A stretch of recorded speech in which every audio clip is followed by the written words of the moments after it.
اعوذ باللہ من الشیطان اللعین الرجیم بسم اللہ الرحمن الرحیم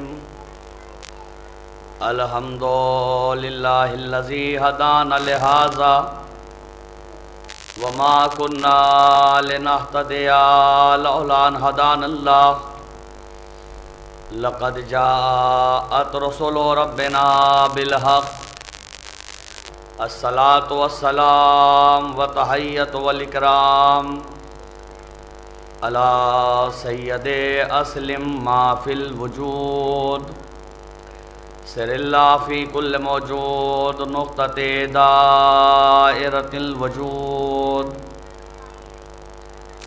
صاحب لواء الحمد والمقام المحمود الخاتم لما سبق والفاتح لمن غلق المولن الحق بالحق ابی القاسم محمد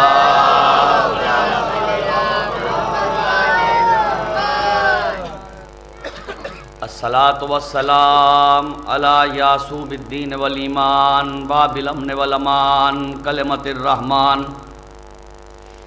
کاسر الاسنام والاوثان السابق بالاحسان والشاہد بالایمان مصداق مرج البحرین یلتقیان الامام المظفر والشجاع الغضنفر وقاسم طوبى والسقر ابی شبیر شبر والحامل الباب خیبر وساقی حوض الکوثر الذی سمت امہ حیدر الامام المختار صاحب ذوالفقار مصداق قول النبی المختار لأوتین الرائط غدا رجلا کرارا غیر فرار وآلہ الطیبین الطاہرین المعصومین المنتخبین المنتجبین ولعنت اللہ علی اعدائہم اجمعین من یومنا ھذا الی قیامہ یوم الدین اما بعد فقد قال سبحانہ وتعالی فی محکم کتابہ واحسن خطابہ وقولہ الحق بسم اللہ الرحمن الرحیم انا اعطیناک الکوثر فصل لربک وانحر انا شانئک هو الابتر صلوات پڑھے محمد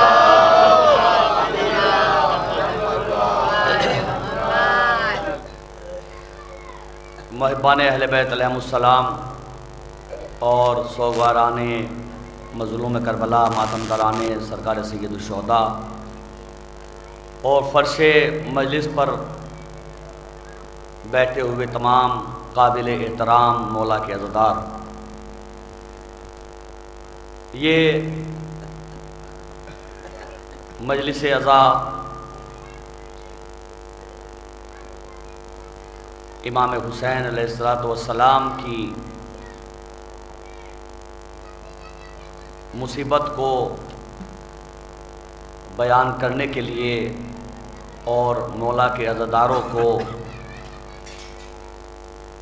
جنت کا حقدار بنانے کے لیے منعقد کی جاتی ہے، اور اگر یہ مجلس عزا ہمارے درمیان سے اٹھا لی جائے تو یہ قوم یتیم ہو جائے، یتیم بمانے کہ کوئی اس کا پرسان حال نہ ہو، اس لیے کہ یہ مجلسیں ہیں جو ہمارے والدین ہمارے وارثوں سے زیادہ ہماری حفاظت کرتی ہیں۔ یہ مجالس یہ ہماری حفاظت کا خیمہ ہیں۔ جب ہم پر کوئی مصیبت پڑتی ہے تو ہم مجلس عزا منعقد کرتے ہیں اور دلی سکون حاصل کر لیتے ہیں، لیکن اب کیا کیا جائے کہ لوگوں نے مجلس امام حسین کو پارٹی بنا دیا، انہیں تقسیم کر دیا انجمنوں کے نام پر۔ ٹھیک ہے کہ کوئی اپنی انجمن کا اشرہ کرے، کوئی اپنی انجمن کا اشرہ کرے، کوئی اپنی انجمن کا اشرہ کرے، مجلس کرنے والے افراد الگ ہو سکتے ہیں، لیکن جس کی مجلس منعقد ہو رہی ہے وہ الگ نہیں ہو سکتا۔ مقصد سب کا مجلس امام حسین ہے۔ ایک بات اور کہہ دوں کہ مجلس منعقد کرنے والے الگ الگ ہیں، اگر وہ مجلس منعقد کریں، ان کے ہاں مومنین جائیں، وہ کسی کے یہاں نہ جائیں، وہ کسی کے یہاں نہ جائیں، تو وہ نہ جانے کے بعد جو مجلس اعضاء منعقد کر رہے ہیں یہ ان سے بیزاری نہیں کر رہے ہیں، بلکہ اس سے دوری اختیار کر رہے ہیں کہ جس کے نام پر یہ مجلس اعضاء منعقد ہو رہی ہے۔ یہ میں آپ حضرات جو بیٹھے ہوئے ہیں آپ کے لیے بھی، سب کے لیے ہے میرا یہ باتیں، ایسا نہیں کہ میں کسی ایک کے لیے کہہ رہا ہوں، یہ کلی بات کہہ رہا ہوں، انجمن شام غریبہ کے لیے بھی کہہ رہا ہوں اور تمام انجمنوں کے لیے، یہاں باہر جہاں جہاں بھی ہیں سب کے لیے بات کہہ رہا ہوں، اس میں بھی شریک ہوں کہ مجلس امام حسین یہ مجلس کرنے والے، منعقد کرنے والے بدلتے ہیں، لیکن مجلس میں آنے والی بیوی نہیں بدلتی۔ آپ مجھ سے ناراض ہو سکتے ہیں کہ میں نے مجلس کی، میں آپ کے یہاں نہیں آیا، لیکن مجلس میں نہ آ کے ناراض نہ ہوں، ناراضگی کا اظہار آپ مجھ سے روبرو کریں کہ آپ نہیں آئے۔ امام میرے یہاں بھی جناب سیدہ آئی تھی، آپ نہیں آئے، میرے یہاں بھی شہدائے کربلا آئے تھے، میرے یہاں بھی ذکر ہوا، آپ نہیں آئے۔ آپ شکوہ کر سکتے ہیں، لیکن یہ کہہ کر اجانا کہ تم نہیں آئے ہم نہیں آئے، تو یہ اس سے دشمنی نہیں ہے، یہ تو امام حسین سے دشمنی ہے۔ اس لیے کہ آپ جناب سیدہ کو کیا جواب دیں گے جب جناب سیدہ کہیں گی کہ تم کیوں نہیں آئے؟ میں تو آئی، پرسہ تو میں لیتی ہوں، میزبان تو تم میرے ہوتے ہو، پرسہ تو میں لیتی ہوں، تو جناب سیدہ کو کیا جواب دیں گے؟ لہٰذا سب کے لیے ہے، میں بھی اس میں شامل ہوں، اور جہاں جہاں بھی مجلس امام حسین ہوتی ہے سب کے لیے یہ بات ہے کہ مجلس کسی کی کوئی بھی منعقد کرے، لیکن وارث مجلس جناب زینب ہیں، اور پرسہ لینے کے لیے جناب سیدہ آتی ہیں، رسول خدا آتے ہیں، ائمہ معصومین علیہ السلام آتے ہیں، تو آپ میری خوشنودی کے لیے نہیں بلکہ جناب سیدہ کی خوشنودی کے لیے شرکت فرمائیں۔ ایک صلوات پڑھیں محمد و آل محمد۔ بہت مختصر وقت میں اپنی بات تمام کر دوں گا، اس لیے کہ میری بھی ٹرین ہے، مجھے بھی جانا ہے، اور میری آواز بھی گرفتہ ہے، تھوڑی سی بھاری آواز ہو رہی ہے، اس کے بعد مجھے کشرہ پڑھنا ہے، اور پورے 10 دن میں نہیں 6 دن میں مجھے 10 مجلسیں پڑھنا ہے، اور اس کے بعد چندی گڑھ میں مجلس پڑھنا ہے۔ تو اور اگر ٹرین، میرا اتفاق ایسا ہے کہ ٹکٹ جو ہے وہ کنفرم نہیں ہو پایا، تو ٹرین بھی پکڑنی ہے، بغیر جو ہے وہ ریزرویشن کے جانا ہے، لہٰذا چاہتا ہوں کہ نوچندی جو ہے پکڑ لوں، 12 بجے سے پہلے آتی ہے، تو بہت کم وقت میں اس عبادت کو تمام کر دوں گا، لیکن بہت کم وقت میں میں آپ کی خدمت میں بہت ہی عظیم فضائل بیان کرنا چاہتا ہوں۔ اگر آپ متوجہ ہوئے تو انشاءاللہ محظوظ ہوں گے، اور جو انجمن شام غریبہ کے لڑکے جو باہر کھڑے ہوئے ہیں ان سے گزارش ہے وہ اندر آ جائیں، ورنہ یہ 40 منٹ 20 میں بھی بدل سکتی ہے۔ ایک صلوات پڑھ دیں محمد والے۔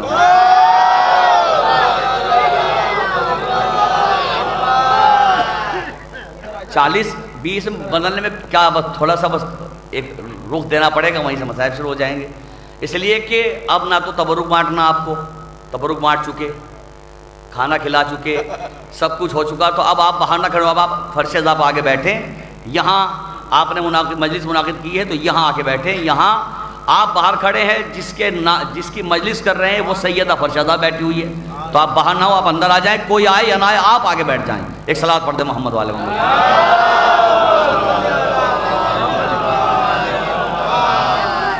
میں نے آپ کی خدمت میں بہت ہی مشہور و معروف سورے کی تلاوت کی ہے، یہ سورہ کوثر ہے۔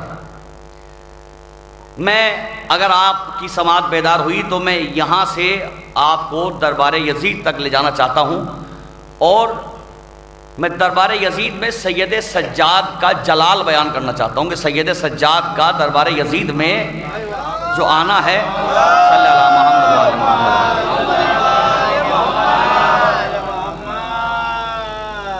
لیکن اس سے پہلے 2-3 فقرے اس سورہ کے حوالے سے ارشاد ہوا، بسم اللہ الرحمن الرحیم، انا آتیناک الکوثر۔ حسن بھائی، جو لوگ تلاوت کلام پاک کرتے ہیں پروردگار عالم ان کو مزید توفیق دے اور وہ قرآن مجید سے استفادہ حاصل کرتے رہیں۔ جو قرآن نہیں پڑھتے پروردگار عالم ان کو بھی تلاوت کلام پاک کی توفیق دے۔ جو کلام پاک سے دور ہیں پروردگار عالم انہیں علم قرآن حاصل کرنے کی توفیق عطا فرمائے۔ قرآن مجید کے اندر بے شمار آیتیں ایسی ہیں کہ جہاں پروردگار عالم نے، دیکھیے خدا تو واحد ہے، اکیلا ہے، یکتا ہے، واحد بھی نہیں یکتا ہے، ایسا واحد ہے کہ جس سے کوئی جز بھی الگ نہیں ہوتا۔ تو خدائے احد نے قرآن مجید کے اندر بے شمار مقامات پر جب گفتگو کی ہے تو اس نے میں کا لفظ استعمال نہیں کیا، ہم کا لفظ استعمال کیا ہے۔ قرآن مجید میں بے شمار موقع ایسے ہیں کہ جہاں اللہ نے گفتگو کی ہے تو ہم کا لفظ استعمال کیا، جیسے ارشاد ہوا بسم اللہ الرحمن الرحیم، نحنو نزلنا القرآن، ہم نے قرآن کو نازل کیا، نحنو نزلنا الذکر وَإِنَّ لَهُ لَحَافِظُونَ، ہم نے اس ذکر کو نازل کیا اور ہم ہی اس کی حفاظت کرنے والے ہیں۔ تو بہت مقامات ایسے جہاں اللہ نے ہم کا لفظ استعمال کیا، ہم کا لفظ استعمال کیا۔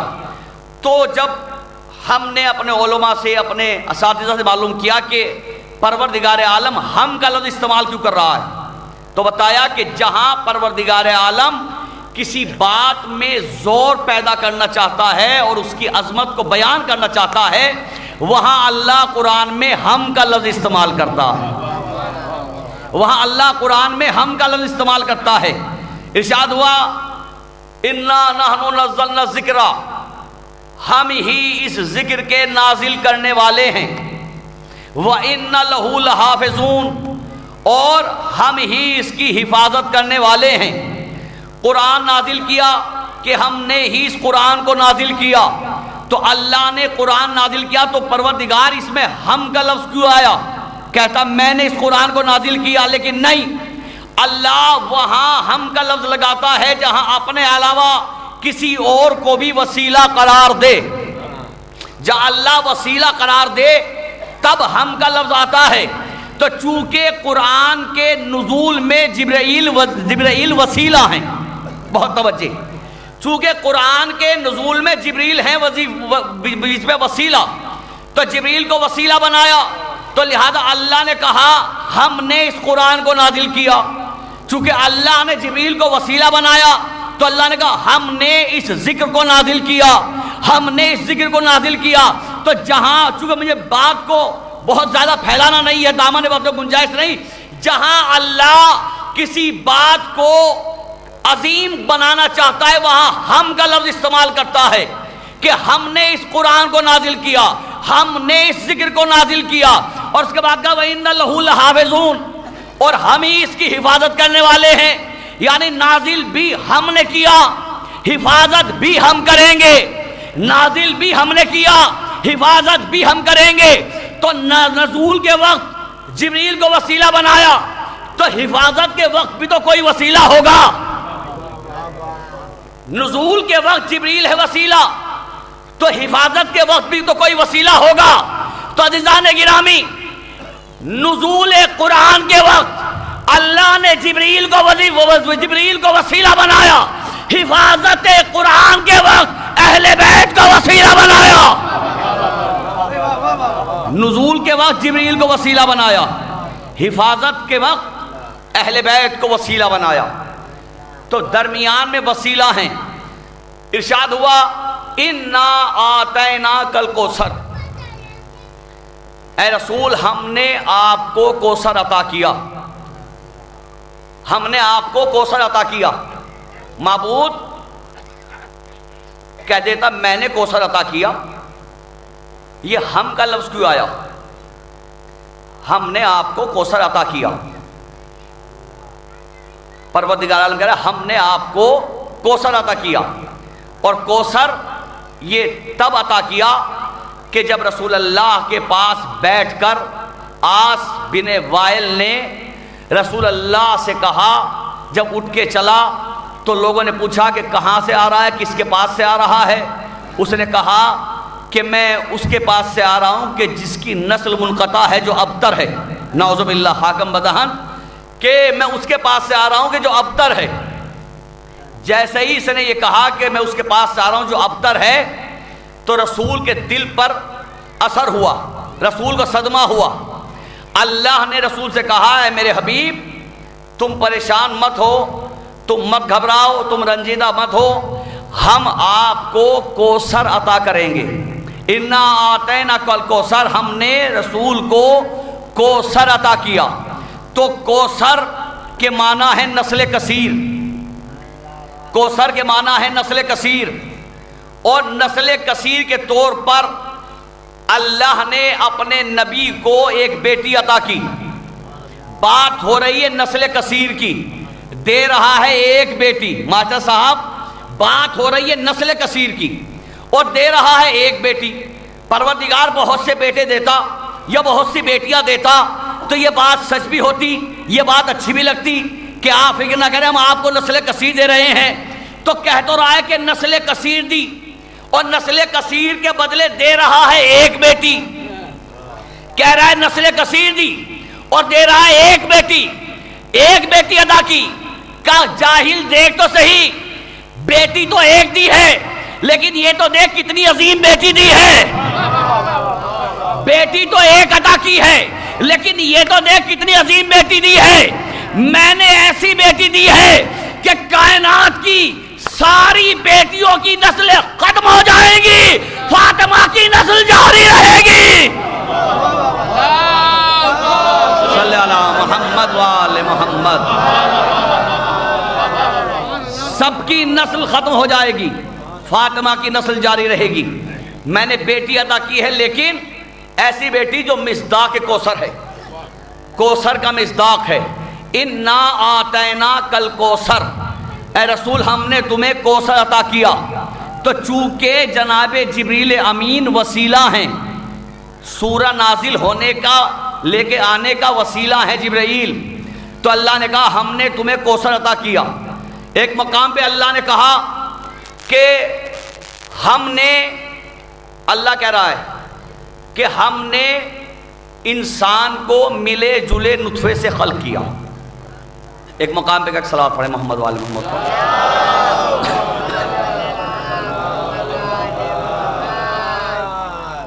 ایک مقام پہ اللہ نے کہا کہ ہم نے انسان کو ملے جلے نطفے سے خلق کیا۔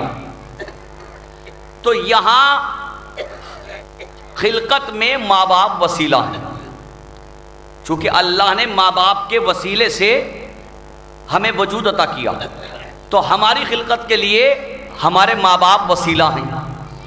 تو اللہ نے کہا کہ ہم نے انسان کو ملے جلے نطفے سے خلق کیا، اس لیے وہاں ہم کا لفظ آیا چونکہ اللہ نے اپنے ساتھ ماں باپ کو شریک کیا کہ ماں باپ کے ذریعے سے تمہیں ہم نے وجود دیا، تو ماں باپ ذریعہ ہیں۔ اب بہت توجہ چاہتا ہوں، جملہ تو بہت عظیم ہے، بس آپ تک پہنچ جائے خدا کرے۔ پروردگار عالم کہہ رہا ہے کہ انا آتیناک الکوثر، اے رسول ہم نے تمہیں کوثر عطا کیا، اور عطا کر رہا ہے جناب فاطمہ جیسی بیٹی۔ اے رسول ہم نے تمہیں کوثر عطا کیا۔ تو قرآن کے سورہ لانے میں تو جبریل وسیلہ ہے، لیکن بیٹی ہے اس سورے کا مصداق۔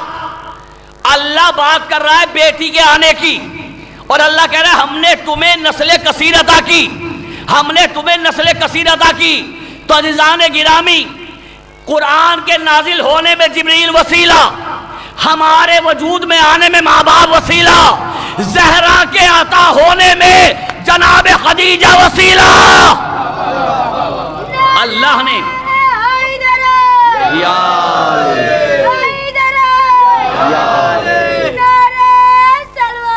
اللہم صلی علی محمد وآل محمد۔ چونکہ پروردگار عالم نے جناب رسالت میں آپ کو نسل کثیر عطا فرمائی، ایسی نسل کہ جس سے بہتر اور افضل نسل کائنات میں کوئی نہیں، اور اتنی عظیم نسل تھی وہ کہ جس نے تمام نبیوں کی نبوتیں بچائی، تمام رسولوں کی رسالتیں بچائی، جس نے ہر احکام شرعی کو بچایا، جس نے ہر احکام شرعی کو بچایا، جس نے نبیوں کے صحیفے بچائے، نبیوں کے لائی ہوئی کتابیں بچائی، جس نے تمام اسلام کو بچایا، انسانیت کو بچایا، تمام رشتوں کو بچایا، ایسی عظیم نسل۔ اور اس نسل کا ایک سب سے عظیم فرد کہ جسے کائنات حسین ابن علی کہتی ہے صلی اللہ علیہ وسلم، جسے کائنات حسین ابن علی کے نام سے جانتی ہے۔ امام حسین نے پوری انسانیت کو بچایا۔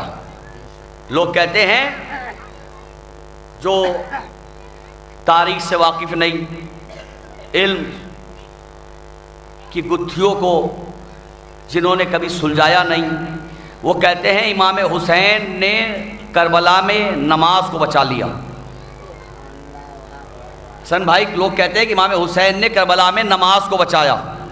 نماز تو اگر امام حسین نے کربلا میں صرف نماز کو بچایا تو مجھے یہ بتاؤ کہ روزے کو کس نے بچایا، حج کو کس نے بچایا، زکوٰۃ کو کس نے بچایا، باقی احکامات کو کس نے بچایا، باقی پورے دین کو کس نے بچایا؟ نہیں عزیزان گرامی، امام حسین نے کربلا میں آنے کے بعد پوری کائنات کو بچا لیا۔ امام حسین نے کربلا میں آنے کے بعد کائنات کے ذرے ذرے کو بچا لیا۔ امام حسین نے کربلا میں آنے کے بعد سب کچھ بچا لیا۔ بہت سے لوگ کہتے ہیں کہ کربلا میں ظاہری طور پر یزید جیتا، باطنی طور پر امام حسین جیتے۔ نہیں عزیزان گرامی، نہ یزید ظاہری طور پر جیتا نہ باطنی طور پر جیتا۔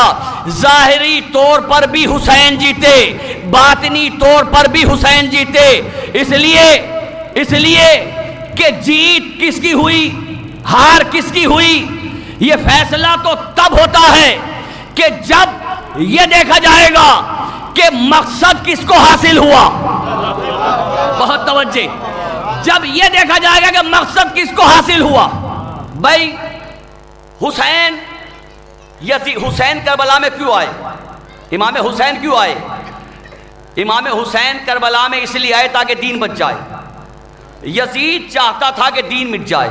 بہت توجہ، سن لے آرام سے سن لے، بہت سکون کے ساتھ۔ یزید چاہتا تھا کہ نام محمد ختم ہو جائے، یزید چاہتا تھا کہ اسلام ختم ہو جائے۔ امام حسین چاہتے تھے کہ اسلام باقی رہے۔ تو یزید اسلام کو مٹانے کے لیے کربلا میں آیا، لشکر بھیجا، فوجیں بھیجی، تمام سپاہی بھیجے تاکہ امام حسین سے بیعت لے لے۔ مقصد بیعت ہی تو تھا، اگر حسین بیعت کر لیتے تو اسلام مٹ جاتا، سارے دین کے سارے اصول بدل جاتے۔ یزید کر کیا رہا تھا؟ یہی تو کر رہا تھا کہ نہ کوئی دین آیا، نہ کوئی قرآن آیا، نہ کوئی آیت آئی، کوئی نبی نہیں آیا، یہ صرف بنی ہاشم کا ڈھونگ تھا۔ یہی تو کہہ رہا تھا یزید۔ تو یزید یہ چاہتا تھا کہ اسلام مٹ جائے، اور وہ جانتا تھا کہ پوری دنیا میری بیعت کر لے، پوری دنیا میری بیعت کر سکتی ہے، لیکن علی کا بیٹا میری بیعت نہیں کر سکتا۔ یزید جانتا تھا کہ علی کا بیٹا میری بیعت نہیں کر سکتا۔ جب یزید ملعون نے، سب نے بیعت کر لی یزید کی، اور جب سب بیعت کر چکے، اس نے اس زمانے کے سارے بڑے بڑے مفتیوں کو بلایا، اور بلانے کے بعد سب کو اشرفیوں کی تھیلیاں پکڑائی، اشرفیوں کی تھیلیاں دی، اور دینے کے بعد اس نے کہا کہ حسین کے قتل کا فتویٰ جاری کرو، حسین کے قتل کا فتویٰ جاری کرو۔ سب نے اپنی مہر لگا دی۔ انہی میں ایک شخص تھا کہ جس نے مہر نہیں لگائی، سائن نہیں کیے۔ یزید نے کہا کہ تو نے مہر کیوں نہیں لگائی، تو نے سائن کیوں نہیں کرے؟ اس نے کہا یزید رہنے دے، جانے دے، نواسہ رسول نے اگر بیعت نہیں کی تو کیا ہوا؟ پوری دنیا نے تو تیری بیعت کر لی، بہت توجہ، سب نے تو تیری بیعت کر لی، جہاں جہاں حکومت ہے سب تو تیری بیعت کر چکے، اگر ایک حسین تیری بیعت نہ کرے تو کیا فرق پڑتا ہے؟ اب جملہ یزید کا ہے لیکن عظیم جملہ کہا، یزید نے کہا اگر پوری دنیا بیعت کر لے، اگر پوری دنیا بیعت کر لے تو میں خلیفہ نہیں بنتا۔ یزید کہہ رہا ہے اگر پوری دنیا بھی بیعت کر لے تو میں خلیفہ نہیں بنتا، لیکن اگر حسین بیعت کر لے تو میری عزت میں اضافہ ہو جائے گا، اس لیے کہ پوری دنیا کی کوئی حقیقت نہیں، حسین وارث انبیاء ہے۔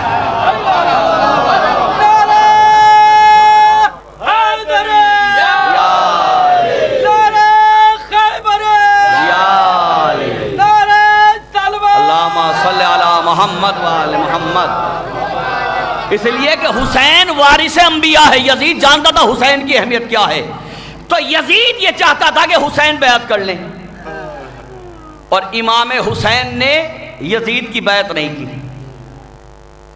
تو کہتے ہیں کہ یزید کو ظاہری طور پر یزید جیتا اور باطنی طور پر نعوذ باللہ امام حسین جیتے، جبکہ کربلا میں یزید کو شکست ہوئی، امام حسین کو فتح ہوئی۔ میں جانتا ہوں کہ یہ فکرے جو میں آپ کی خدمت میں عرض کر رہا ہوں بہت اہم فکرے ہیں، آپ داد نہ دیں کوئی بات نہیں، لیکن میری بات آپ تک پہنچ جائے تو میرے لیے، میری بخشش کے لیے کافی ہوگا۔ یزید کو شکست ہوئی، امام حسین کو فتح ہوئی، اور اس کا ثبوت یہ ہے، دلیل یہ ہے کہ یزید چاہتا تھا کہ حسین بیعت کر لیں، یزید چاہتا تھا کہ حسین بیعت کر لیں، امام حسین نے سب کچھ گوارا کیا لیکن بیعت نہیں کی۔ تو لوگ کہتے ہیں کہ یزید کو ظاہری طور پر فتح ہوئی، امام حسین کو باطنی طور پر، تو میں تو یہ کہتا ہوں، میں کیا تمام علماء اور تمام علی کے چاہنے والے یہی کہتے ہیں کہ نہ یزید ظاہری طور پر جیتا نہ یزید باطنی طور پر جیتا، بلکہ بڑے بڑے خطبہ نے یہ فقرہ کہا کہ یزید کے ساتھ فتح کا لفظ لگانا ہی حرام ہے، یزید کے ساتھ فتح کا لفظ لگانا ہی حرام ہے، اس لیے کہ یزید جیتا نہیں، جیتا کب؟ دیکھنا چاہیے جیت اور فتح کا معیار ہوتا ہے کہ مقصد کیا تھا، مقصد کیا تھا، کسے مقصد حاصل ہوا۔ یزید چاہتا تھا کہ حسین بیعت کر لیں، اور حسین چاہتے تھے کہ نانا کا نام زندہ رہے، تو یہ دیکھو کہ اس جنگ کے بعد مقصد کسے حاصل ہوا؟ اگر امام حسین نے بیعت کر لی تو یزید جیت گیا، اور اگر قیامت تک اذانوں کی آواز آ رہی ہے تو حسین جیتے۔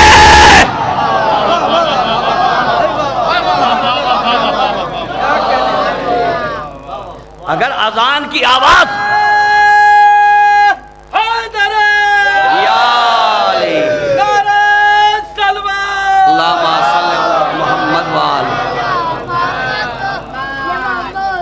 اگر اذانوں کی آوازیں آ رہی ہیں تو اس کا مطلب یہ ہے کہ امام حسین جیت گئے، اس لیے کہ امام حسین کا مقصد ہی یہ تھا۔ یزید کو مقصد حاصل نہیں ہوا، یزید ہار گیا، حسین جیت گئے۔ یزید چاہتا تھا کہ امام حسین بیعت کر لیں، اگر بیعت نہ کرے تو لشکر اس لیے بھیجا تھا کہ تاکہ اگر حسین بیعت نہ کریں تو امام حسین کا سر قلم کر دینا۔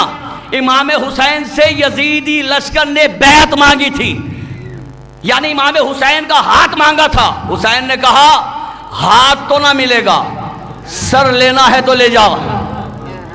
ہاتھ تو حسین نہ دے گا، سر لینا ہے تو لے جا۔ ظالم نے سر کاٹ لیا، حسین نے ہاتھ نہ دیا۔ اور یہ پوری ذمہ داری کے ساتھ یہ فقرہ کہہ رہا ہوں کہ کائنات کا پہلا فقیر ہے یزید جو در حسین سے خالی گیا، کائنات کا پہلا فقیر ہے۔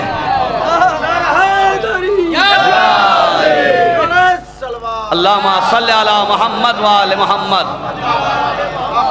پہلا گیا، فقیر ہے جو در حسین سے خالی گیا۔ یزید چاہتا تھا کہ سر حسین جھک جائے، بیعت کر لے۔ حسین نے کہا سر تو دے سکتا ہوں لیکن میں اپنا ہاتھ نہیں دے سکتا۔ کسی شاعر نے کہا کہ جھکانے آئے تھے جس سر کو کوفی و شامی، جیت کس کی ہوئی، ہار کس کی ہوئی؟ یہ تو لشکر نے خود جگہ جگہ جا کے اعلان کر دیا، جھکانے آئے تھے جس سر کو کوفی و شامی، شکست یہ ہے کہ اس سر کو خود اٹھا کے چلے۔ جس سر کو جھکانے، یا علی یا علی اللہم صلی علی محمد وآل محمد۔ شکست یہ ہے کہ اس سر کو خود اٹھا کے چلے۔ ارے حسین تو حسین کے بچوں نے بھی، حسین کے کمسین بچوں نے بھی اس بات کو قبول نہ کیا کہ کر لے جتنے ظلم کرنا ہے، لیکن کئی دن کے پیاسے بھی مسکراتے ہوئے گئے، کئی دن کے پیاسے بھی مسکراتے ہوئے گئے کہ ظالم یہ نہ سوچ لے، ظالم کو یہ احساس نہ ہو جائے کہ میں نے ان پہ ظلم کر دیا تو انہیں ظلم کا احساس ہو گیا۔ اپنے چہرے پہ احساس نہیں آنے دیا، اپنے چہرے پر جتنے ظلم ہوئے چہرے سے ظلم کا احساس نہیں ہونے دیا کہ ہم پر مظالم ہو رہے ہیں۔ جو جا رہا ہے مسکراتا ہوا جا رہا ہے۔ پھر مجھے 2-3 شعر یاد آ گئے، سن لے، لیکن ایک صلوات پڑھ دے محمد والے محمد پر۔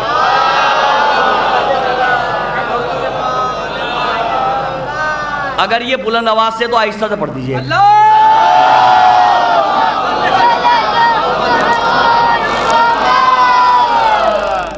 باہر والوں سے بھی کہا تھا صلوات میں سب آپ بھی شریک ہو جائیں۔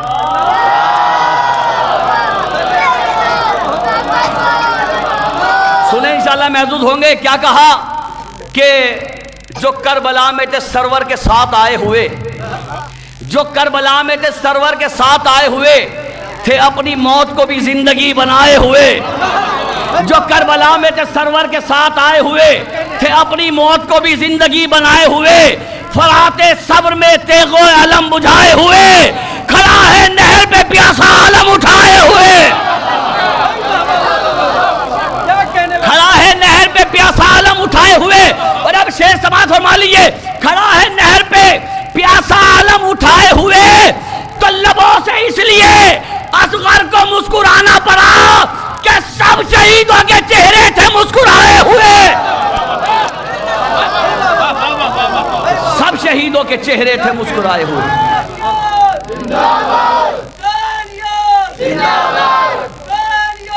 زندہ باد، مردہ آباد، مردہ آباد۔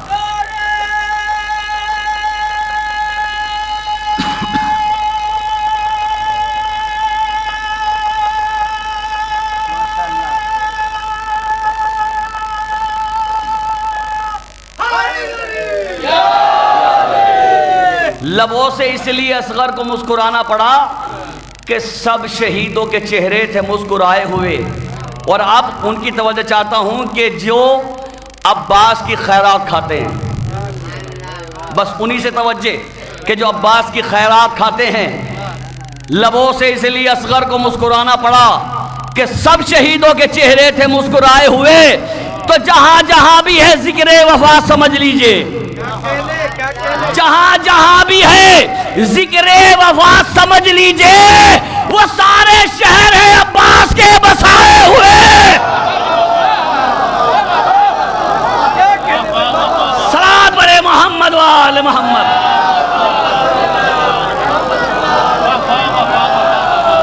جہاں جہاں بھی ہے ذکر وفا سمجھ لیجئے، وہ سارے شہر ہیں عباس کے بسائے ہوئے، وہ سارے شہر ہیں عباس کے بسائے ہوئے۔ اور آپ کے لیے بھی شعر کہ وہ سارے شہر ہیں عباس کے بسائے ہوئے۔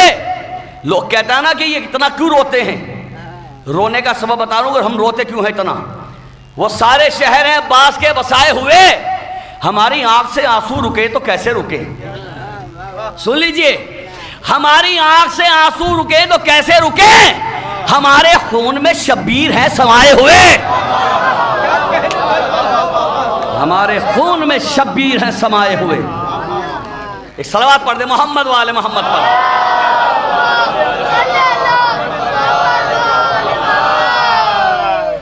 یہ ہے کربلا والے.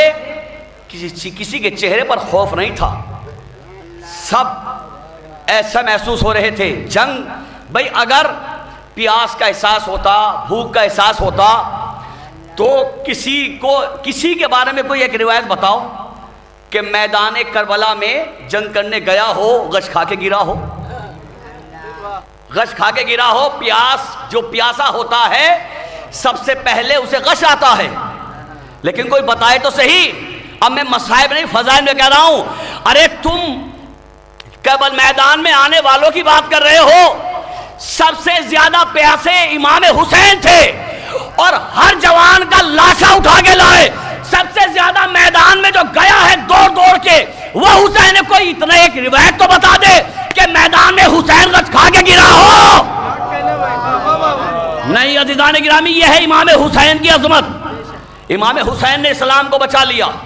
مجلس تو آج پوری جو ہے وہ ایسی رہے گی, آپ کی آنکھ سے آنسو بھی نکلیں گے اور اسی کے درمیان میں آپ سے داد بھی لوں گا, اس لیے کہ میرا یہ موضوع ہی ایسا ہے. سید امام حسین نے اسلام کو بچایا. لوگ کہتے ہیں, لوگوں نے شیع بھی کہہ دیا اس پر کہ یزید مورچہ جیتا ہے جنگ ہارا ہے, جبکہ نہ یزید مورچہ جیتا نہ جنگ جیتا. مورچہ بھی ہارا ہے, جنگ بھی ہارا ہے. اس لیے کہ دیکھیے شکست دو طرح کی ہوتی ہے. شکست دو طرح کی ہوتی ہے. ایک شکست ایک وہ شکست ہے جو مطلقاً شکست ہوتی ہے, مطلقاً ہار. ایک عارضی ہار. جو عارضی ہار ہوتی ہے تو اس کے بعد انسان دوبارہ کوشش کرتا ہے کہ اس مرتبہ میں ہار گیا, اگلی مرتبہ پھر حملہ کروں گا, پھر جیتوں گا. اگلی مرتبہ پھر کوشش کروں گا, پھر جیتوں گا. یہی ہے نا, کوشش کرتا ہے انسان کہ اب کے جیتیں گے, اگر اب کے ہار گئے تو کیا ہوا, آپ کے جیت جائیں گے. لیکن مطلقاً ہار وہ ہوتی ہے کہ جس کے بعد لڑنے کا یا کسی کام کا بالکل حوصلہ ٹوٹ جائے, جس کے بعد پھر اس کے اندر ہمت نہ ہو کہ دوبارہ حملہ کر سکے, اسے کہتے ہیں مطلقاً ہار. یزید کو کربلا میں مطلقاً ہار ہوئی ہے. میرے پاس دعویٰ, میرے صاحب دعوے کے ساتھ دلیل ہے. یزید کو کربلا میں مطلقاً ہار ہوئی ہے. اور توجہ آخری فرد تک, پوری توجہ. یزید کو کربلا میں مطلقاً ہار ہوئی ہے. اور دلیل یہ ہے کہ امام حسین کی شہادت کے بعد سید سجاد کے ہاتھوں میں ہتھکڑی ڈال دی, بیڑیاں ڈال دی, توق پہنا دیا, لنگر پہنا دیا, اسیر کر لیا, سارے ظلم کر لیے, لیکن حسین کی شہادت کے بعد بیعت لینے کی ہمت نہ ہوئی. بیعت کی ہمت نہ ہوئی. یزید کی ہمت نہ ہوئی کہ دوبارہ بیعت کا سوال کر سکے. تو یہ ہے مطلقاً ہار کہ قیدی بنا لیا, ہتھکڑیاں ڈال دی, توق ڈال دیا, لیکن بیعت لینے کی ہمت نہ ہوئی. بیعت کی ہمت کیوں نہیں ہوئی؟ اس لیے نہیں ہوئی کہ یزید جانتا تھا کہ اس کی رگوں میں بھی وہی لہو ہے جو حسین کی رگوں میں تھا. اس کی رگوں میں بھی وہی لہو ہے جو حسین کی رگوں میں تھا. امام حسین نے سر دے دیا, بیعت نہ کی. آج اب کتنے ظلم ہو رہے ہیں, کربلا میں ظلم ہوئے. یہ قوم 1400 سال سے ظلم کا شکار ہے. کتنے ظلم ہو رہے ہیں اس قوم پر. یمن میں ہم مارے جا رہے ہیں, بحرین میں ہم مارے جا رہے ہیں, سیریا میں ہم مارے جا رہے ہیں, عراق میں ہم مارے جا رہے ہیں, دنیا میں سعودی عرب کے اندر ہمیں سولی پہ چڑھایا جا رہا ہے, ہمیں مارا جا رہا ہے. پوری دنیا کے اندر ہمیں قتل کیا جا رہا ہے. پاکستان میں ہمیں مارا جا رہا ہے, ہر جگہ ہمیں قتل کیا جا رہا ہے. اس سے پہلے تمام معصومین کو قتل کیا گیا, مولا کو قتل کیا گیا. کربلا میں ظلم کی انتہا ہو گئی. 1400 سال ہو گئے اس قوم پہ ظلم ہوتے ہوئے.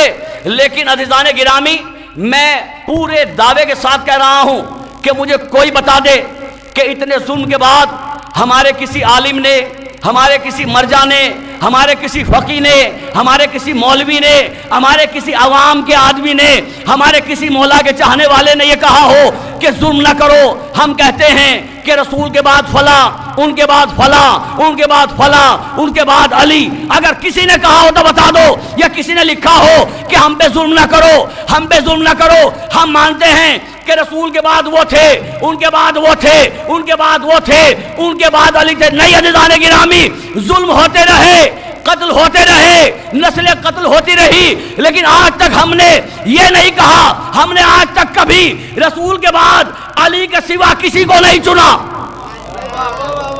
دیکھیں بات میں بہت بڑی کرنے جا رہا ہوں، چاہے آپ تک پہنچے یا نہ پہنچے. ہم نے آج تک اتنے ظلم، دیکھیے ایک صلوات پڑھیں محمد والوں.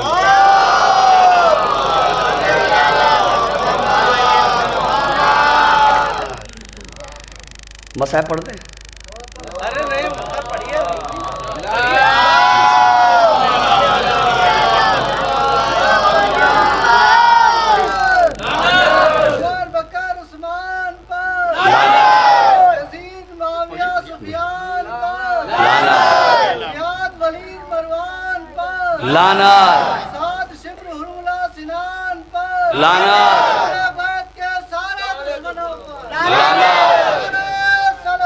اللہم صلی علی محمد.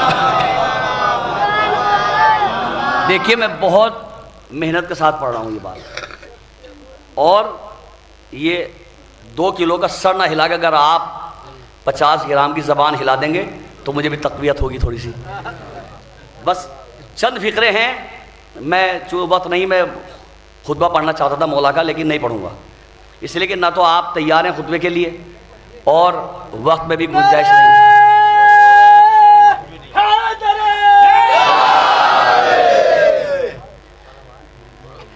ایک اور صلوات پڑھ دیں محمد والے محمد.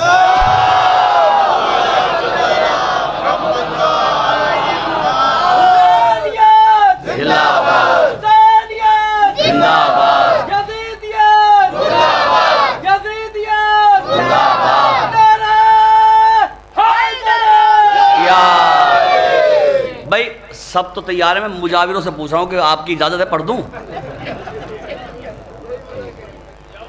چلے ایک صلوات پڑھ دیں محمد والے محمد پر.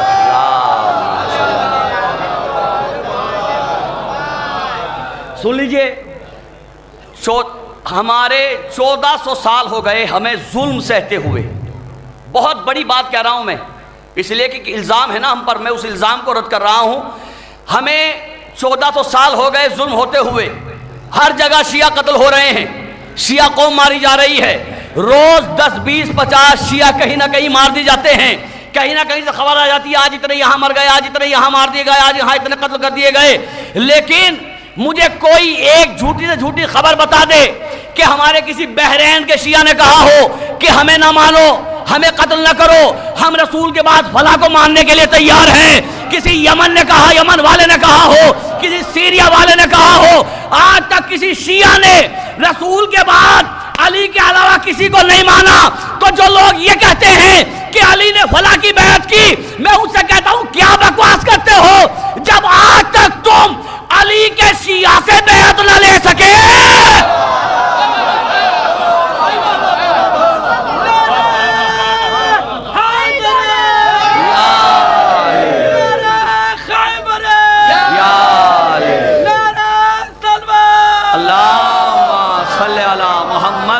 محمد جب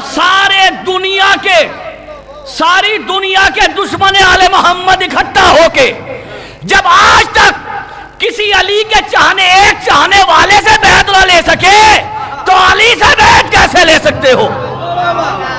علی کے بیٹے حسین سے بیعت کیسے لے سکتے ہو؟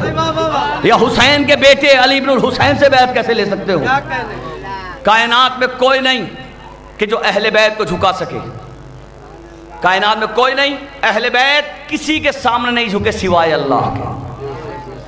یہ جھکے تو خدا کے سامنے جھکے، ورنہ اللہ نے انہیں ہر محاذ پہ سر بلند رکھا. سن لے 2-3 فقرے. چوتھے امام آ گئے دربار یزید میں. علی کا بیٹا علی کا لخت جگر اور ثانی حیدر کرار علی ابن الحسین دربار یزید میں آئے ہیں میرے مولا. اور کیا انداز ہے آنے کا. میں فضائل پڑھ رہا ہوں, میں مصائب, اگر فضائل کے دوران کسی کی آنکھ میں آنسو آ جائے مولا کی عظمت کو مد نظر رکھتے ہوئے, تو اس وقت اسے چاہیے کہ وہ دعا طلب کرے, اس لیے کہ وہ اس کے لیے سب سے عظیم لمحہ ہوتا ہے. میں چوتھے امام کے 2-3 فقرے بیان کرنا چاہتا ہوں. آئے چوتھے امام دربار یزید میں, 700 کرسی نشین 700 کرسی نشین کرسیوں پہ بیٹھے ہوئے ہیں, ان کے پیچھے ان کے خادم کھڑے ہوئے ہیں. اتنا بڑا دربار ہے, جو لوگ گئے ہیں انہوں نے دیکھا ہے کہ 700 نہیں 7,000 بھی سے زیادہ اس میں افراد آ سکتے ہیں. اتنا بڑا ہے دربار یزید. دربار یزید میں 700 کرسی نشین, اور یزید ملعون بلندی پہ بیٹھا ہوا ہے. سید سجاد دربار میں کھڑے ہیں. دربار میں جو منبر تھا اس پہ یزید کے خطیب جا جا کر پھونک رہے تھے اہل بیت کے خلاف. کوئی کچھ بیان کر رہا تھا, کوئی کچھ بیان کر رہا تھا. یزید یہ سوچ رہا تھا کہ سید سجاد, یہ حسین کا بیٹا جسے ہم نے قیدی بنا کے بلایا ہے, ہم کچھ بھی کہہ لیں گے یہ کچھ نہیں بولے گا. وہ یہ سوچ رہا تھا کہ یہ خاموشی کے ساتھ کھڑا ہوا سنتا رہے گا. جب یزید کے سارے بکے ہوئے خریدے ہوئے خطیب اپنی بکواس کر چکے, تو ایک مرتبہ سید سجاد قیدیوں کے درمیان سے نکل کر آگے آئے. سید سجاد اس طرح آگے بڑھے کہ جیسے جنگ خیبر میں علی آگے بڑھے تھے. وہاں بھی اسلام کے دشمن تھے, یہاں بھی اسلام کے دشمن. وہاں بھی یہودی تھے, یہاں بھی یہودیوں کو مہمان بلایا ہے. علی کا بیٹا باقی قیدیوں سے آگے بڑھ کے آیا, آگے بڑھا. ہتکڑی بیڑیوں کی زنجیروں کی جھنجھناہٹ سے دربار گونج گیا. سید سجاد نے آگے بڑھ کے کہا کہ او معاویہ کے بیٹے, کیا میں بھی کچھ کہہ سکتا ہوں؟ یزید کو توقع نہ تھی کہ جنہیں ہم نے کئی دن کا بھوکا پیاسا رکھا, اس کے بعد کربلا سے شام تک جنہیں پیدل چلایا, جنہیں کھانے اور پینے کے لیے کچھ نہ دیا, نحیف اور لاغر اور ناتواں اور تمام ظلم اٹھائے ہوئے, تمام مصائب برداشت کیے ہوئے سید سجاد, کہ یہ کیا دربار کے اندر بولیں گے؟ یزید نے کہا نہیں, تمہیں اجازت نہیں. جیسے یزید نے یہ کہا, جو اور باقی درباری بیٹھے تھے انہوں نے کہا کہ یزید اجازت کیوں نہیں دیتا؟ یہ قیدی سے آخر تو کیوں ڈر رہا ہے؟ یہ قیدی تیرا کیا بگاڑ لے گا؟ لیکن یزید تو جانتا تھا ایک لمحے میں علی کا پوتا مجھے یہیں بیٹھے بیٹھے ذلیل کر دے گا. بہت توجہ.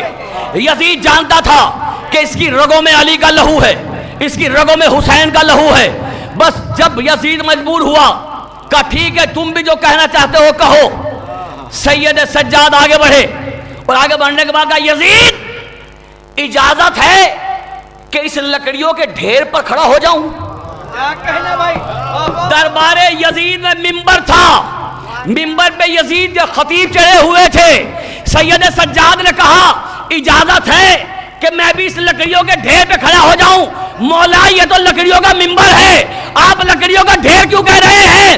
کہ یہی تو بتانا چاہتا ہوں کہ جس ممبر سے اہل بیت کے خلاف بولا جائے وہ لکڑیوں کا ڈھیر ہوگا, ممبر نہیں.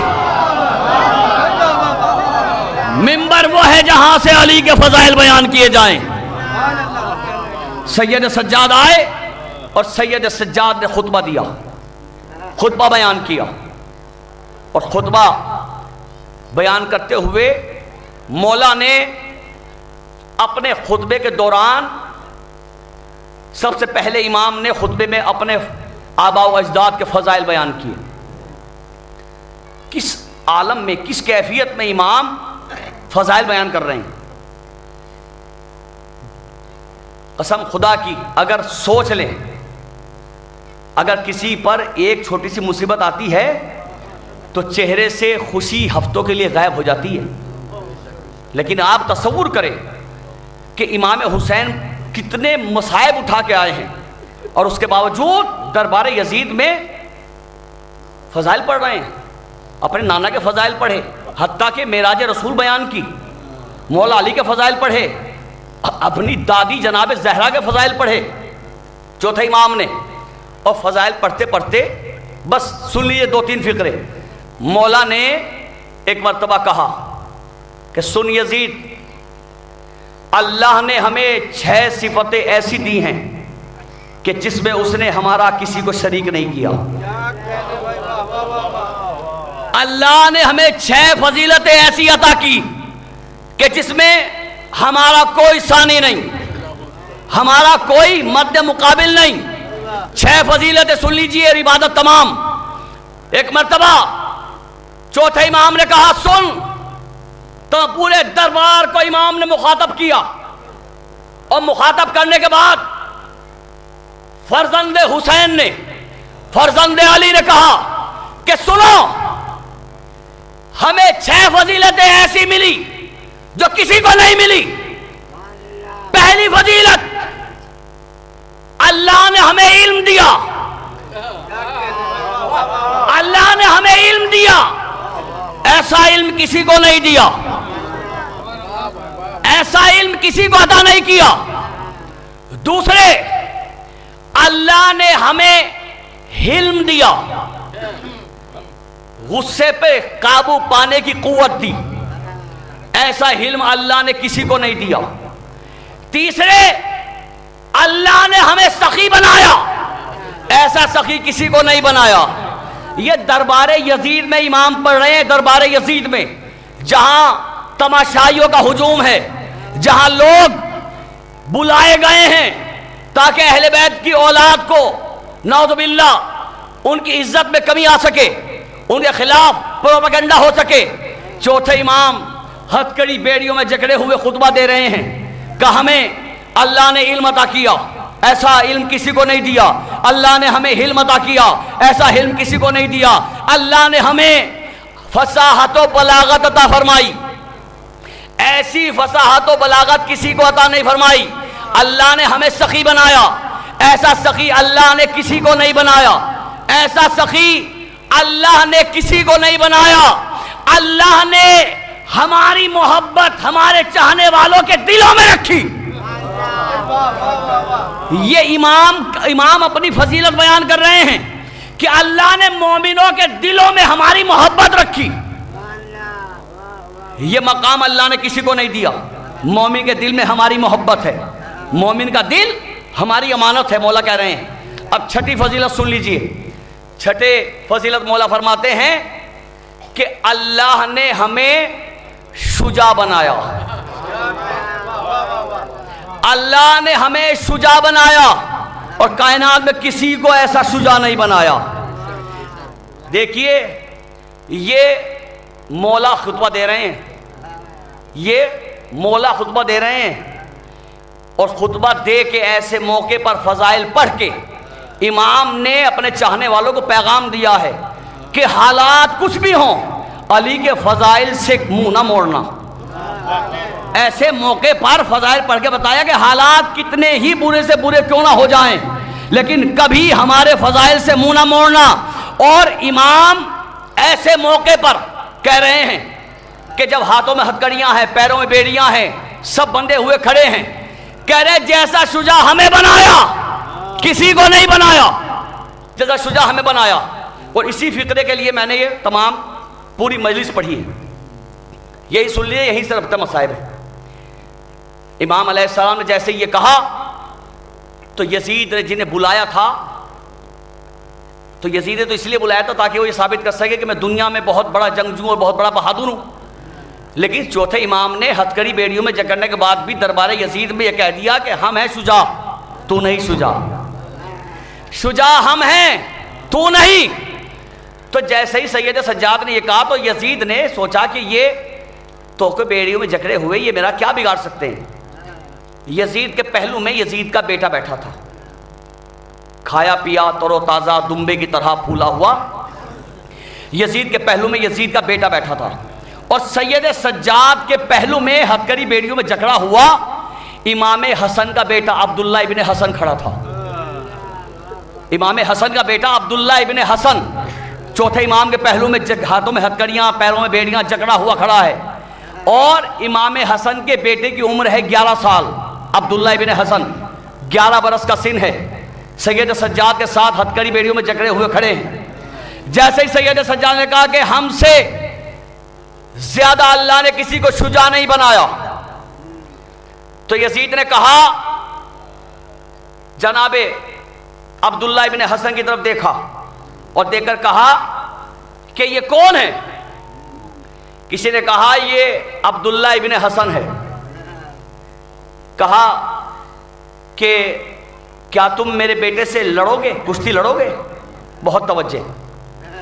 یزید نے کہا کیا تم میرے بیٹے سے کشتی لڑو گے؟ وہ عبداللہ ابن حسن کہ جو بھوک و پیاس کی نقاہت سے کانپ رہا تھا، بدن میں کپ کپی تھی، نقاہت، بھوک، پیاس، ظلم تمام برداشت کر کے آیا تھا، جس کے بدن میں کپ کپی تھی۔ بہت توجہ۔ جیسے ہی یزید نے کہا کہ تم میرے بیٹوں سے کشتی لڑو گے، تاریخ کہتی ہے جیسے ہی یزید نے یہ کہا، اب پوری توجہ چاہتا ہوں، دعا بھی چاہتا ہوں اور داد بھی چاہتا ہوں، یہیں سے ربطہ مصائب ہیں۔ جیسے ہی عبداللہ ابن حسن سے یزید نے کہا میرے بیٹے سے کشتی لڑو گے، جس کے بدن میں کپ کپی تھی، کپ کپی ختم ہو گئی، کپ کپی ختم ہو گئی۔ عبداللہ ابن حسن نے ایک انگڑائی لی، 11 برس کا بیٹا ہے علی کا، امام حسن کا بیٹا ہے، اسی حسن کا بیٹا ہے، اسی حسن کا بیٹا ہے کہ جس نے چشمے زدن میں مسلمانوں کی اماں کے اونٹ کے پیر کاٹے تھے، اسی حسن کا بیٹا ہے۔ بدن کی کپ کپی ختم ہو گئی، بدن کی کپ کپی ختم ہو گئی۔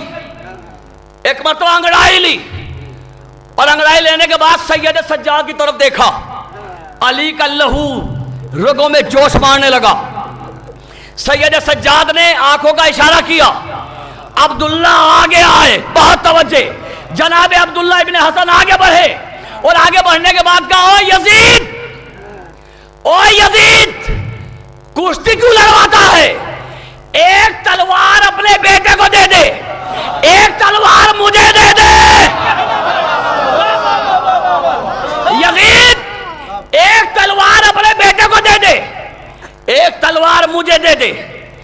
اگر تیرے بیٹے نے مجھے قتل کر دیا تو میں وہاں جاؤں گا جہاں میرا بابا اور میرا دادا گیا۔ بہت توجہ، اسی فکرے میں توجہ چاہتا ہوں۔ جناب عبداللہ ابن حسن کہتے ہیں اگر تیرے بیٹے نے مجھے قتل کر دیا تو میں وہاں پہنچ جاؤں گا جہاں میرا باپ گیا، جہاں میرا چچا گیا، جہاں میرا دادا گیا، اور اگر میں نے تیرے بیٹے کو قتل کر دیا تو اسے وہاں پہنچاؤں گا جہاں تیرا دادا ابو سفیان گیا۔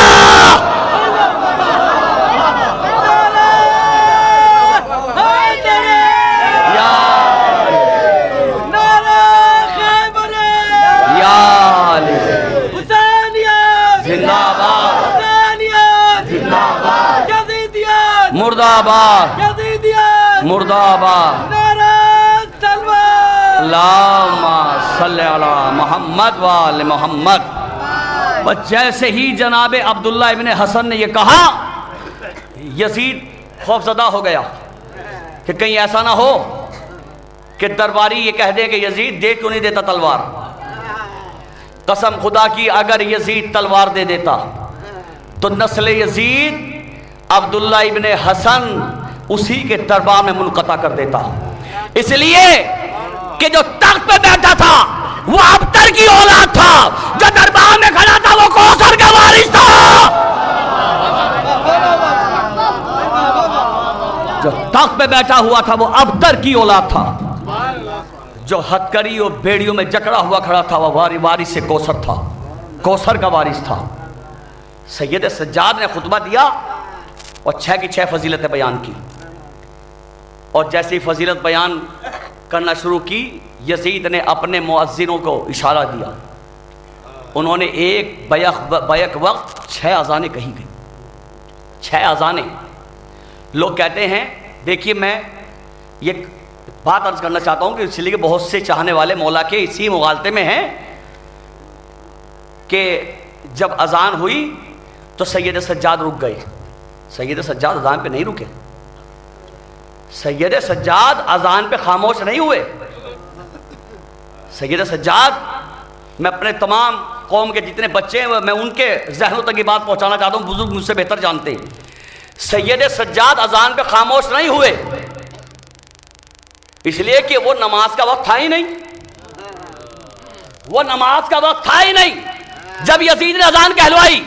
اچھا اگر مان بھی لیں، چلو میں مان لیتا ہوں کہ نماز کا وقت تھا، اب جواب آپ سے چاہتا ہوں، اگر آپ کی رگوں میں تبرک حسین کے بنا ہوا لہو ہے تو آپ جواب دیں گے۔ اگر میں مان لیتا ہوں کہ وہ نماز کا وقت تھا تو انصاف سے بتاؤ کہ نماز کے اول وقت کو یزید زیادہ جانتا ہے یا سید سجاد؟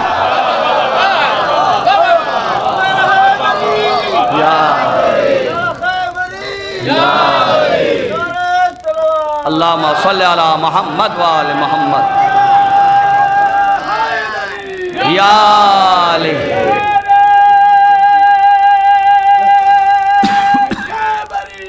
یا علی اللہم صلی علی محمد وآل محمد۔ نماز کا وقت نہیں تھا، سید سجاد اس نے یہ سوچا کہ جب میں اذانیں کہلواؤں گا تو سید سجاد خاموش ہو جائیں گے، لیکن سید سجاد اذان کی وجہ سے خاموش نہیں ہوئے۔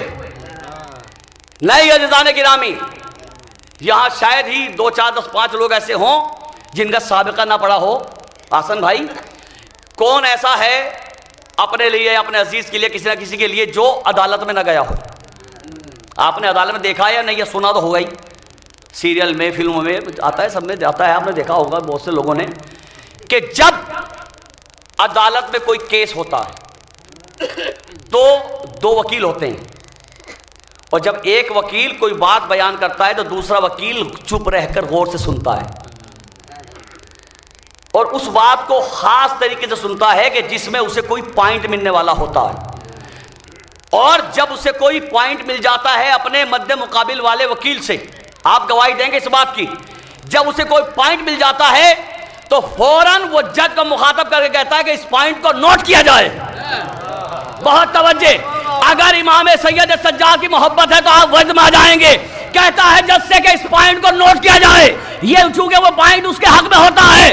بس سید سجاد بھی جب یزید کے مؤذن نے اذان کہی، سید سجاد چپ ہو کر اس کی بات سننے لگے کہ کوئی تو پوائنٹ میرے حق میں آئے گا۔ بس جیسے ہی مؤذن نے کہا اشہد ان محمد الرسول اللہ، سید سجاد نے کہا کہ او معاویہ کے بیٹے، یہ بتا یہ تیرا نانا یا میرا؟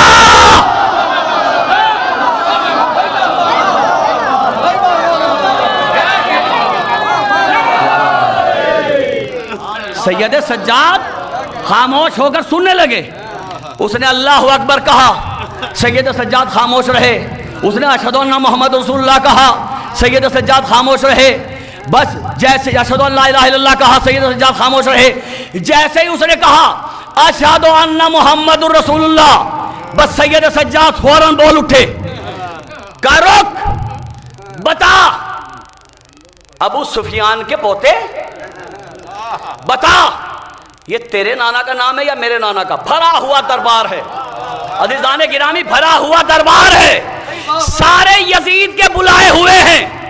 سید سجاد نے کہا بتا یہ تیرا نانا ہے یا میرا؟ یزید مجبور ہو گیا، یزید نے کہا یہ تمہارا نانا ہے۔ تو ایک مرتبہ یزید سے سید سجاد نے کہا کہ اگر تو صاحب اختیار ہے تو پھر اتنا اختیار تو رکھتا ہوگا کہ میرے نانا کا نام اذان سے نکال دے، اپنے دادا کا نام داخل کر دے، میرے نانا کا نام نکال دے، اپنے دادا کا داخل کر دے۔ کہا نہیں کر سکتا۔ بس سید سجاد نے کہا کہ قسم خدا کی اگر تو کہتا میں کر دوں گا تو تو کب بھی نہیں کر سکتا، اس لیے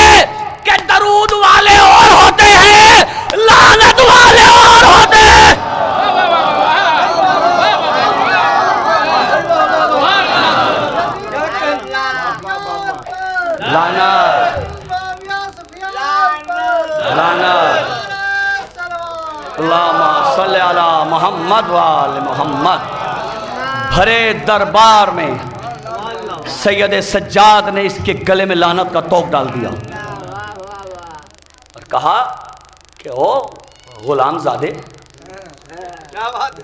غلام زادے تیری حیثیت ہی کیا ہے، تیرا وقار ہی کیا ہے، سن ہمارا مرتبہ سن۔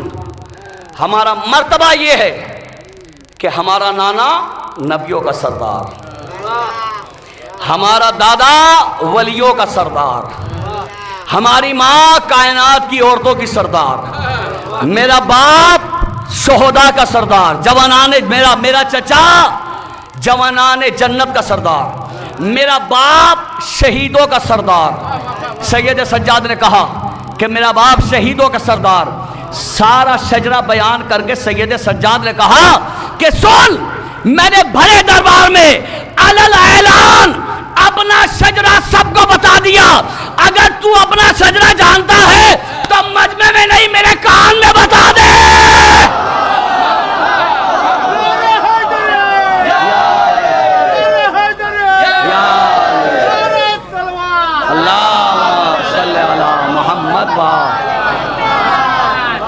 بھرے دربار میں سید سجاد نے ذلیل کر دیا، اور جب سید سجاد خطبہ دے رہے تھے، خطبہ دیتے دیتے سید سجاد، دیکھیے حاصل کی ہوئی خطابت اور ہوتی ہے اور اللہ کی عطا کی ہوئی خطابت اور ہوتی ہے۔ یہ خطیب نہج بلاغہ کا پوتا بول رہا تھا، ہاتھوں میں ہتھکڑیاں، پیروں میں بیڑیاں، گلے میں توق۔ خطبہ دیتے دیتے سید سجاد وجد میں آ گئے، جوش کے عالم میں سید سجاد نے اپنے ہاتھوں کے اشارے کرنا شروع کیے، اپنے آپ کو حرکت دینا شروع کی۔ سید سجاد کا خطبہ جاری تھا کہ اچانک جناب زینب کی نگاہ پڑی کہ سید سجاد کے گلے سے لہو بہ رہا ہے، سید سجاد کے ہاتھوں سے لہو بہ رہا ہے، سید سجاد کا جسم لہو سے تر ہو رہا ہے۔ بس زینب آگے بڑھی، میرے لال، اے میرے لال لونجا تیرا لہو بہ رہا ہے، اے وارث نہج بلاغہ، اے میرے لال اپنے خطبے کو تمام کر دے۔ عزادارو سید سجاد نے خطبے کو تمام کر دیا۔ زینب نے سید سجاد سے لپٹ کر کہا، میرے لال، اے میرے لخت جگر سید سجاد، تو نے حق ادا کر دیا، اے میرے لال تجھ پر تیری پھپھی نثار ہو جائے۔ ہاں عزادارو، بڑے ظلم اٹھا کے آئے ہیں اہل حرم۔ یہ انجمن شام غریبہ کی شب بیداری کی مجلس ہے، اور میں چاہتا ہوں چند فقرے شام غریبہ کے حوالے سے آپ کی خدمت میں عرض کروں۔ آج اتفاق میرے ساتھ یہ ہے کہ اس سال شام غریبہ کے میں نے مصائب بھی نہیں پڑھی۔ میرا بھی دل کر رہا ہے کہ میں شام غریبہ کے چند فقرے مصائب کے آپ کی خدمت میں عرض کر دوں کہ اہل حرم پر کیا قیامت گزر گئی شام غریبہ میں۔ عزادارو،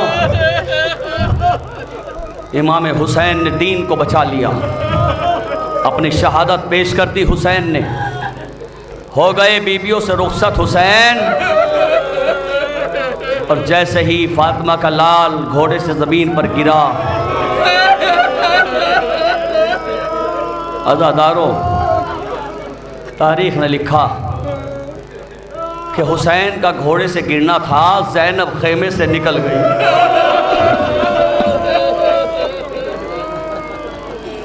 زینب خیمے سے نکل گئی، ایک بلندی پر آ گئی، بھائی نظر نہیں آ رہا تھا زینب کو، زینب ایک بلندی پہ آ گئی، اور جب زینب بلندی پر آئی تو دیکھا پیچھے پیچھے زینب کے حسین کی 4 برس کی سکینہ چلی آ رہی ہے۔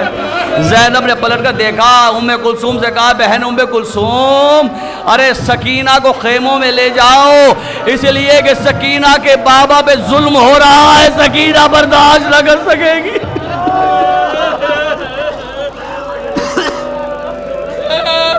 اجرکم علی الحسین۔ ہو گیا حسین کا سر قلم، زمین کربلا کو زلزلہ آیا، فرات کا پانی نیزوں اچھلنے لگا،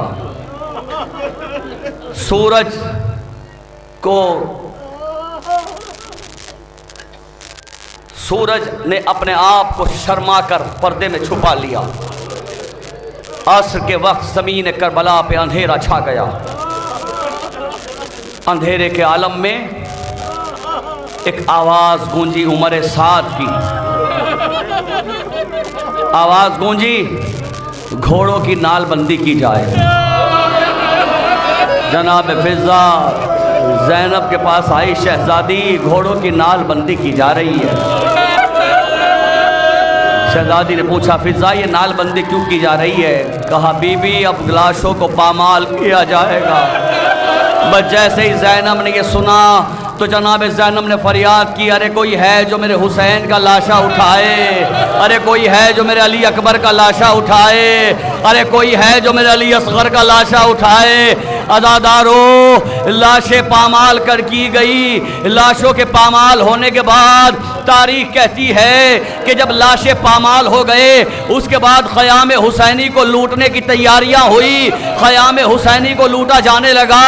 عزادارو بیبیاں ایک خیمے سے نکلتی تھی، دوسرے خیمے میں داخل ہو جاتی تھی، ایک خیمے میں آگ لگائی جا رہی تھی۔ عزادارو سارے خیمے جل گئے، ایک خیمہ باقی رہ گیا جس میں سید سجاد غش کے عالم میں پڑا ہوا تھا۔ عزادارو جناب زینب گئی، اے میرے لال ارے غش سے آنکھیں کھولو، سید سجاد ارے بیٹا خیمے جل گئے۔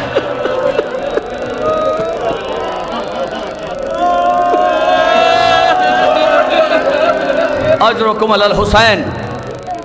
جناب سید سجاد کو غش سے جگایا، کہا میرے لال تمام خیمے جل گئے، بیبیوں کی چادریں چھن گئی۔ اے میرے لال سید سجاد تو امام وقت ہے، بتا کہ خیموں سے باہر نکل جائے یا خیمے میں جل کے مر جائے۔ عزادارو سید سجاد نے کہا بھوبی اماں جان کا بچانا واجب ہے۔ عزادارو جناب زینب تمام بیبیوں کو لے کر خیمے سے باہر آ گئی، سید سجاد کو جلتے ہوئے خیمے سے نکالا۔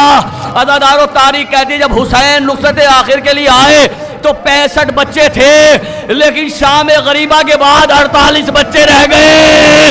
ارے تمام بچے خیموں میں جل کے مر گئے۔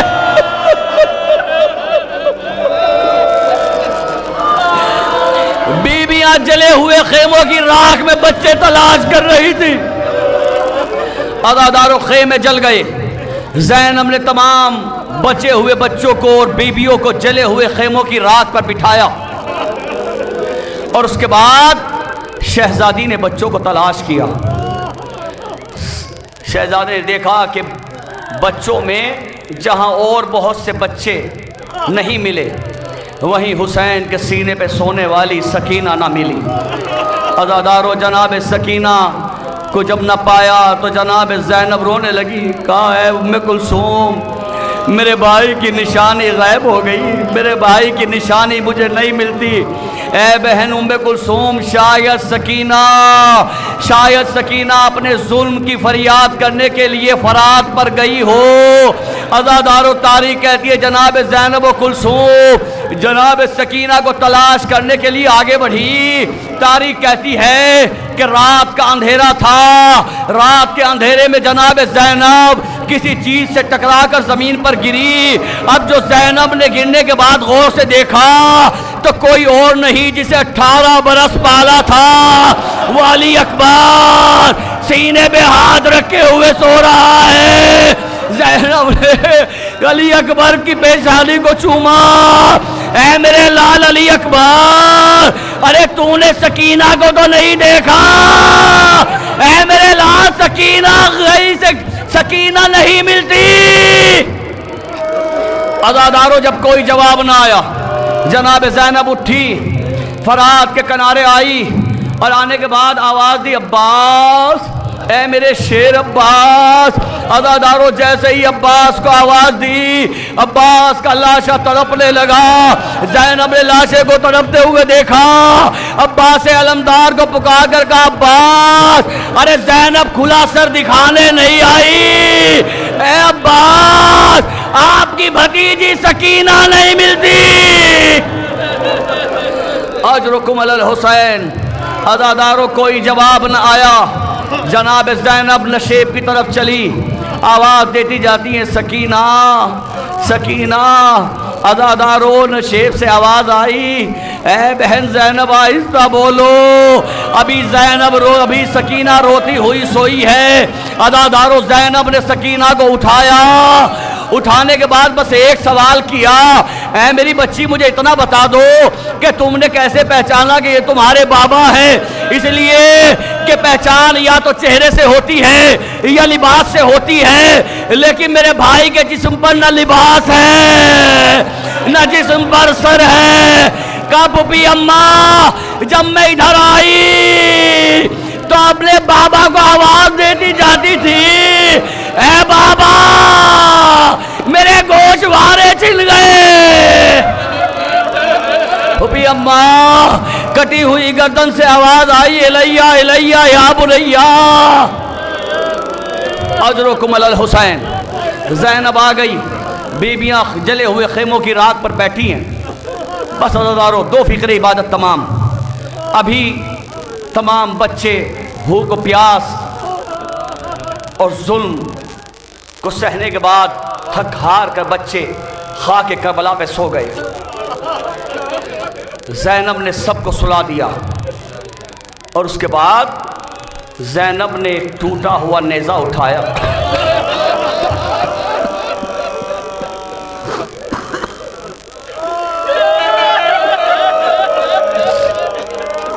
ٹوٹا ہوا نیزہ زینب نے اٹھایا اور فرات کا رک کر کے کہا, عباس زینب عباس بن گئی.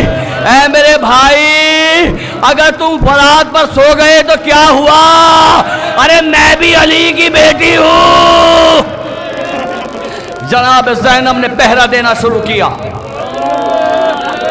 کچھ ہی دیر کے بعد دور سے ایک رہوار چلتا ہوا آیا. ایک گھوڑے سوار کو اپنی طرف آتے ہوئے دیکھا. جناب زینب نے آواز دے کر کہا کہ آنے والے ادھر مت آ, ادھر مخدرات عصمت و طہارت ریگ کربلا پہ آرام کر رہے ہیں. لیکن آنے والا نہ رکا. جناب زینب نے پھر پکار کر کہا, آنے والے یہاں اب لوٹنے کے لیے کچھ باقی نہیں رہا. اے آنے والے ادھر کچھ لوٹنے کے لیے باقی نہیں رہا. ہماری چادریں بھی لٹ گئی لیکن آنے والا نہ رکا. جب آنے والا نہ رکا, تاریخ کہتے ہیں جناب زینب آگے بڑھی اور آگے بڑھنے کے بعد جناب زینب نے لجام فرش پہ ہاتھ ڈالا اور ہاتھ ڈالنے کے بعد تاریخ کہتی ہے کہ ہر موقع پر, بہت سے موقع پر عزادارو ہم نے دیکھا ہے کہ اگر کسی گھر کے اندر کوئی آدمی باروب ہوتا ہے, معاشرے میں اس کا دبدبہ ہوتا ہے, اس کا حوالہ دیا جاتا ہے کہ تو نہیں جانتا میں فلاں کا بیٹا ہوں, تو نہیں جانتا میں فلاں کا بھائی ہوں, تو نہیں جانتا میں فلاں کا باپ ہوں. عزادارو تاریخ کہتی ہے جب آنے والا نہ رکا تو جناب زینب آگے بڑھی. آگے بڑھنے کے بعد نہ یہ کہا میں رسول کی نواسی ہوں, نہ یہ کہا میں علی کی بیٹی ہوں, نہ یہ کہا میں حسن و حسین کی بہن ہوں. لجام فرش پہ ہاتھ ڈالا اور ڈالنے کے بعد کہا, آنے والے ارے تو نہیں جانتا میں عباس کی بہن ہوں.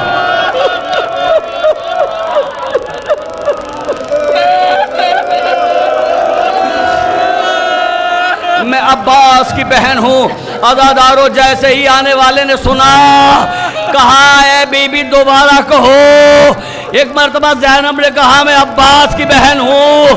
عزادارو اتنا کہنا تھا, علی نے چہرے سے نقاب کو الٹ دیا. الٹنے کے بعد کہا, بیٹی زینب ارے نہ پہچانا میں تیرا بابا علی مرتضیٰ. عزادارو جیسے ہی زینب نے سنا واپس پلٹی, بیویوں کے پاس آئی. بیویوں اگر کسی پہ چادر کا ٹکڑا ہو ارے مجھے دے دو, میرا بابا مجھ سے ملنے آیا ہے. عزادارو بیٹیاں بیدار ہو گئی، تمام بچے بیدار ہو گئے۔ علی کو چاروں طرف سے تمام بیویوں نے گھیر لیا۔ کوئی کہتی تھی یا علی میرا اصغر مارا گیا، کوئی کہتی تھی یا علی میرا اکبر مارا گیا، کوئی کہتی تھی یا علی میرا قاسم مارا گیا۔ ہر بیوی نے فریاد کی، علی نے ہر بیوی کو تسلی دی، ہر بچے کے سر پہ ہاتھ پھیرا، جناب زینب کو کلیجے سے لگایا۔ عزادارو سب آ گئے، لیکن 4 برس کی سکینہ نہ آئی۔ سب آئے، سکینہ نہ آئی۔ ایک مرتبہ علی نے کہا بیٹی سکینہ کیا دادا سے ناراض ہو؟ کیا دادا سے ناراض ہو؟ کہا نہیں دادا ناراض نہیں ہوں۔ کہا بیٹی پھر تم کیوں نہیں آتی؟ کہا دادا بیٹی کیوں رو رہی ہو، میرے پاس کیوں نہیں آتی؟ ایک مرتبہ سکینہ نے کہا دادا مجھے میرا بابا یاد آ گیا، دادا مجھے میرا بابا یاد آ گیا۔ کہا بیٹی وہ کیسے؟ کہا ایک دن میں اپنے بابا کی آغوش میں بیٹھی ہوئی تھی، میں نے بابا سے پوچھا بابا دنیا میں سب سے زیادہ محبت کس سے ہوتی ہے؟ تو میرے بابا نے کہا اے بیٹی سکینہ دنیا میں جتنی محبت باپ کو بیٹی سے ہوتی ہے اتنی محبت کسی کو کسی سے نہیں ہوتی۔ مجھے آج پتا چلا کہ باپ بیٹی سے کتنی محبت کرتا ہے۔ کہا بیٹی سکینہ وہ کیسے؟ سکینہ نے کہا دادا میرا بابا ذبح ہو رہا تھا، میں فریاد کر رہی تھی، آپ نہ آئے، ارے پھوپھی کو پہرا دیتے دیکھا، نجب چھوڑ کے چلے آئے۔ عزادارو جناب مولا کائنات سکینہ کو کلیجے سے لگایا۔ بس آخری فقرہ، سکینہ کو کلیجے سے لگایا، تسلیاں دی۔ سکینہ نے اپنے دادا کے گلے میں باہیں ڈال دی، اور باہیں ڈالے ہوئے ابھی چند لمحے گزرے تھے کہ واپس اپنی باہوں کو کھینچ لیا۔ وہ کھینچنے کے بعد کہا دادا اندھیری رات تھی، شام غریبہ تھی، سکینہ کو اپنے دادا کے گلے پہ کوئی گرم گرم شے بہتی ہوئی محسوس ہوئی۔ جناب سکینہ نے کہا دادا آپ کی گردن سے کوئی گرم گرم شے بہ رہی ہے۔ ایک مرتبہ مولا کائنات نے کہا بیٹی سکینہ یہ میری گردن سے لہو بہ رہا ہے، یہ میری گردن سے لہو بہ رہا ہے۔ کہا دادا یہ لہو کیوں بہ رہا ہے؟ ایک مرتبہ میرے مولا نے فرمایا سکینہ ارے جب تم مجھے آواز دے رہی تھی میں اپنا گلا حسین کے گلے پہ رکھے ہوئے تھا، سمر کا خنجر چل رہا تھا۔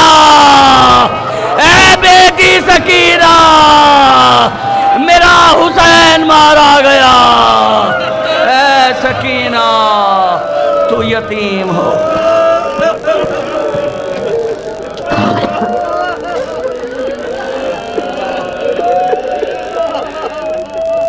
ينقلبون انا للہ و انا الیہ راجعون رضا بقضائہ و تسلیما لامرہ الہ بحق زہرا و ابیہ و بالوہا و بنوہا۔ بار الہ تجھ کو شام غریبہ میں لٹی ہوئی چادروں کا واسطہ،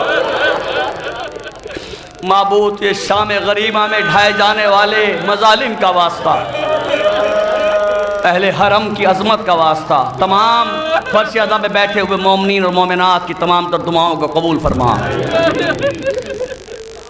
اے میرے معبود تجھ کے باب الحوائج حضرت ابو الفضل عباس کی عظمت کا واسطہ، تجھے غیرت حضرت ابو الفضل عباس کا واسطہ، معبود تجھ کو غربت امام حسین کا واسطہ، معبود تجھ کو سید سجاد کی اسیری کا واسطہ، تمام مولا کے عزاداروں کی جان کی، مال کی، عزت کی، آبرو کی، ناموس کی حفاظت فرما۔ جہاں جہاں بھی شیعان حیدر کرار ہیں ان کی حفاظت فرما، علماء اعلام کی حفاظت فرما، روضہ مقدسہ کی حفاظت فرما۔ بار الہ جہاں جہاں بھی مولا کے چاہنے والے، اہل بیت سے محبت کرنے والے مولا کے عزادار آباد ہیں، بار الہ ان کو اپنی حفظ و امان میں رکھ۔ معبود جتنے مومنین و مومنات مولا کے عزادار اس دنیا سے جا چکے ہیں ان کی مغفرت فرما، انہیں جوار معصوم میں جگہ عنایت فرما، ہماری اس عبادت کو شرف قبولیت عطا فرما۔ بار الہ ہمارے والدین کا سایہ ہمارے سروں پر سلامت رکھ، ہمارے بزرگوں کا سایہ ہمارے سروں پر سلامت رکھ، جن کے والدین اس دنیا سے جا چکے ہیں ان کی مغفرت فرما۔ معبود یہ دنیا ظلم و جور سے بھر چکی ہے، اس عدل و انصاف سے بھرنے کے لیے منتقم خون حسین حضرت امام زمانہ کے ظہور میں تعجیل عطا فرما، اور ہمارے اعمال کو اس لائق بنا کہ امام کے اعوان و انصار میں ہمارا شمار ہو سکے۔ وتقبل منا انکا